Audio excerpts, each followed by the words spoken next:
you brothers and sisters. Hey, welcome back to my channel. Welcome back to my new surroundings. Actually, you haven't been here before. It's the first time I'm shooting here outside in my new space, my new surroundings. It's really beautiful. January in Israel, sun is shining, temperatures are comfortable. It's chilly in the mornings, but look at that, just heaven, isn't it? I wanna talk today about or taking a deep dive into looking at what we put inside our bodies.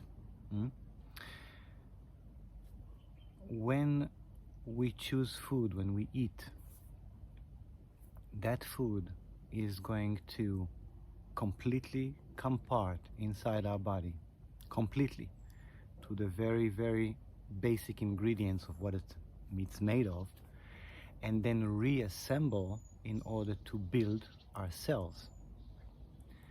So, and you know that whatever we put in our body ends up being our body, ends up providing nutrition, providing energy, or providing the very fundamentals of our organs, of who we are, of what we have inside. And that should be considered, isn't it? That should be carefully looked at. Take, for example, when you want to build a home. So when you want to build a home, you will do your best to make sure that the elements which you are building your home with will be stable, will provide some kind of an isolation from the extreme coldness outside or the extreme heat on the outside. You want the ingredients that you build your home with to be as close as possible to providing you health, which means that they are not poisonous of some kind, because you're going to live in that structure, so you don't want to absorb that poison. So we do that when it comes to our houses, we do that when it comes to our cars. And the aware person needs to do the same, or is required to do the same when it comes to our own body. That's the trick with awareness. When we are aware of what's happening in the world, what's happening in with energy, how energy is constructing life, when we become aware of our own system, how we are creating life, or how we are reacting to what life shows us or gives us, when we become aware of all of that, then that awareness only pushes us forward, or gently nudges us forward to take more and more responsibility for who we are, for our life, for being a part of all of this, because we come from this. Our cells, our body is composed of the same ingredients as Earth. The same ingredients. We eat, we absorb minerals and food that is provided by Earth. And when we die, we leave here the body, and the body goes back to Earth and decomposes. So this is what we have, and the awareness requires us to be in awe and be with honor, be with great honor with that, to understand that this gives us life and we give that life. So I encourage you, next time, before you put something in your body, just have a look at that and ask yourself, is this what you want to build who you are? Is it? Look in the ingredients of what this thing is made of. Ask another question. Google a name that you don't know.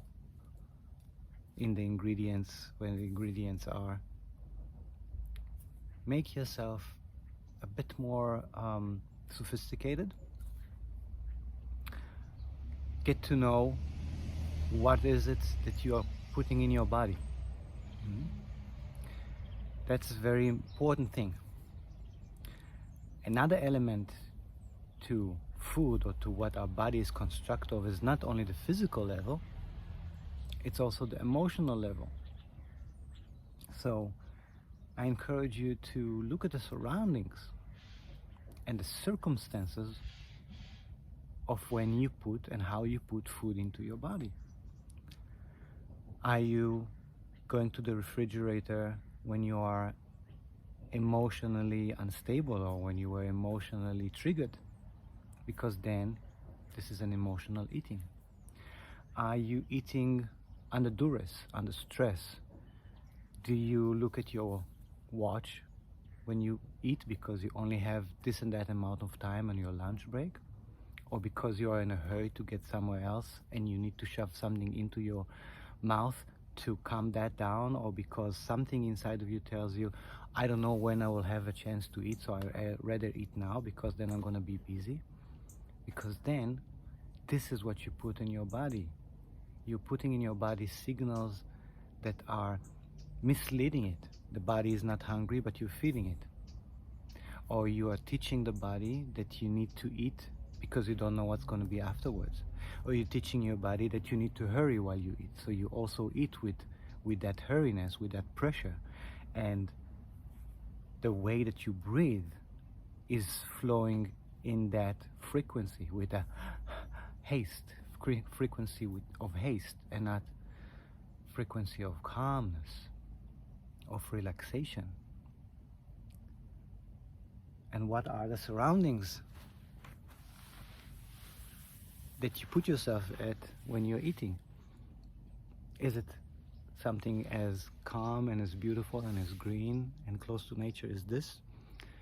Or is it a closed box in an office, or in a house where the windows are closed?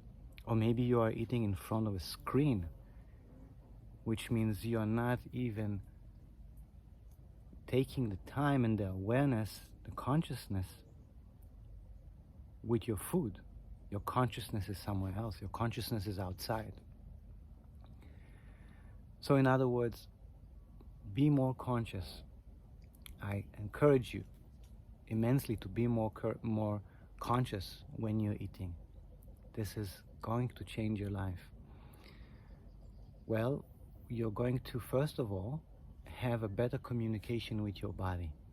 When you're eating consciously, when you're taking the time for it, and when you're paying attention to the flavors and to the way that you chew and to the way that you digest. It takes time, of course, but you are in better communication with your own body.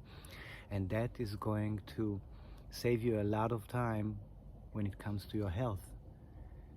Because when you're not in good relationship with yourself and with your body, and when you don't understand your body and your body don't understand the way that your brain is thinking, then that miscommunication will end up bringing you diseases or just unhealthy situations.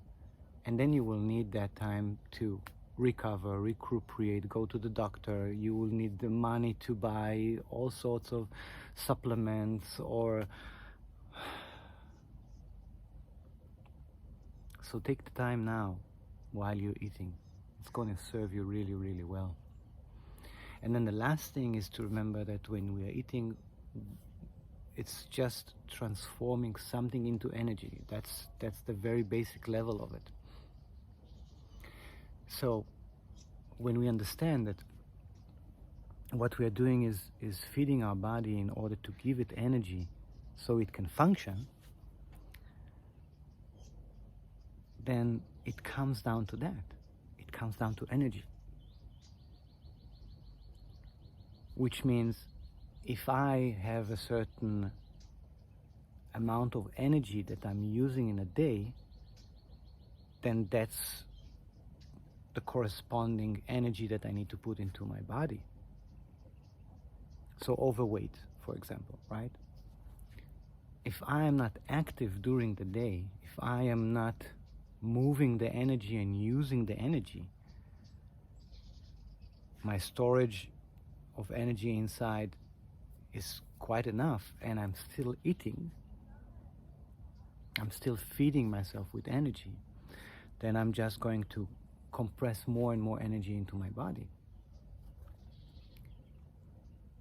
So there are days that you know that you're exhausting yourself, or that you are putting out more of your energy, and those are the days that you should put more energy into yourself. The days that you are not using that much of an energy, just pay attention and be aware that you don't need to consume so much on those days as well. That is also what we call living in the now moment. It's not living repeatedly. It's not doing the same thing every day. It's observing what you do on a day, on a certain day, on a given day, and then adapting your energy level to compensate that or to balance that out. For everything in the end just comes to that, to energy. And when you understand that, you also know that you can feed yourself in many different ways, because energy doesn't come only from food. It comes from the sunlight. It comes from a relaxing moment in nature. It comes from a good conversation. It comes from doing something productive for yourself, being creative. This is how we generate energy as well. So in all of that, I'll say to you, thank you for being on my channel. Thank you for taking the time and being with me in this video. I wish you the best of health, and see you soon.